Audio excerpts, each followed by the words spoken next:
Well, before we went on air, I spoke to the Minister for Health, Jennifer Carroll McNeill, who's in South Africa at the G20 summit representing the government. And I began by asking her what she would say to all the women with heartbreaking stories who feel they haven't been listened to or been taken seriously for years. And they still really have no trust that this new framework is going to work for them. You know what, I can understand why they feel like that. They haven't been listened to and they haven't gotten the treatment that they needed for years and years and years. And our new framework is a start at a new approach, but it's by no means the finished project. There are parts of the framework where I can understand we are learning more about different types of surgery, whether it's ablation or excision. I'm not a clinician, but I know that there's a real debate around that, about the different stages. And the framework references these different things. And I know that this is a framework that has to grow, that has to be reviewed within a short period. But what I can tell you is that that framework is very considerably improved on what it had been when I came into the department. And I have worked with women, not all of them, but as many as I've been able to be engaged with. I have worked with clinicians who I really think, have come on a journey over the last 2 months since we had a really good listening project, a listening exercise with myself and the CEO of the HSE.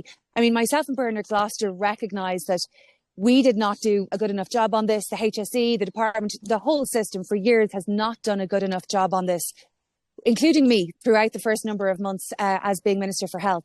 On the 1st of September, we sat and listened to women, and we listened to for 3 or 4 hours about the pain that they've been through. Women and girls in their uniforms who are not able to do sports at school, who are not able to attend school for many, many months.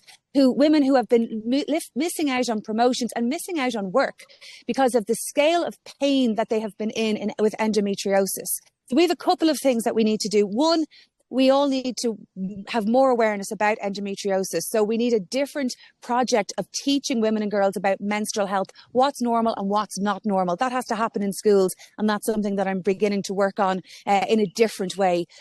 People in the workplace have to know how serious this is and how painful this is and how much it is impacting women with really severe endometriosis and how that can change for them over time. How we manage pain, we're not doing a good enough job on that either.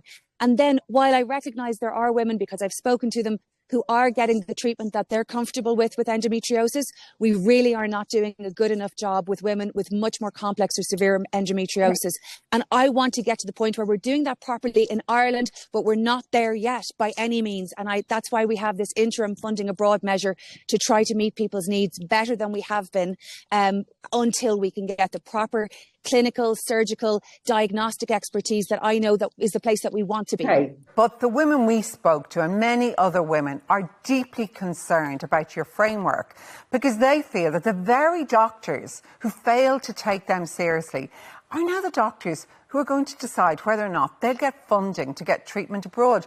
Do you understand why they're really concerned? Yeah, I can. And I've spoken with some of those surgeons as well. I've met that community. And I know that they had been very reluctant before to sign off on surgeries where they didn't know what the clinical standards were. Now, we've made that very clear that this is different. Because we've gotten the National Women's and Infants Programme to check as many clinics as possible, both in the British system and in the European system, against certain accreditations, we're able to say, sorry, you don't get to choose. It's on the list. Therefore, if there's, that is a safe clinical pathway. And can I just say as well, that list is not a finished list. That's what we managed to do within 6 weeks. I have instructed the HSE to go further and to find other clinics where I know women are telling me that they're getting really, really good treatment that is making a life-changing difference for them. And I have instructed the clinical community in the HSE to go and test those clinics and to find what is the situation. We're reimbursing them under the cross-border directive. We should be able to include them in this treatment abroad scheme. And on the day of the launch, I did say this would be a growing list. But Miriam, my choice was I didn't want to delay the publication of the scheme, the funding scheme and the framework to try to get more in. It was a perfect being the enemy of the good. But I'm very, very clear that I expect more clinics to be included because I know women are telling me they're getting such a life-changing experience there. And of course, for those women who do get the funding, the plan is that many of them will go to the UK. But we know that waiting lists there are very, very long. So is any attempt being made here by the authorities to get in contact with the NHS to try and prioritise Irish women, or are they just going to have to go to the back of the queue? Well, so it's not just the UK, though. It's right across France, Germany, and even here at the G20, I've been speaking to France about their endometriosis framework, which is further advanced than ours. So it's trying to include as many European clinics as possible. But look, there are waiting lists everywhere, including in Ireland, and we're trying even in the Irish system to bring in more surgeries right across the system, and to bring in more surgeons, like for example colorectal surgeons, to work alongside those clinicians that have the best endometriosis surgical skill in Ireland, recognising that we all need to upskill and do a lot better in this. But what I'm trying to do is make these pathways easier. I've spoken to women who have received number of surgeries in the UK. They've had to wait for that funding to come back through our different funding programmes. We're going to fund that up front.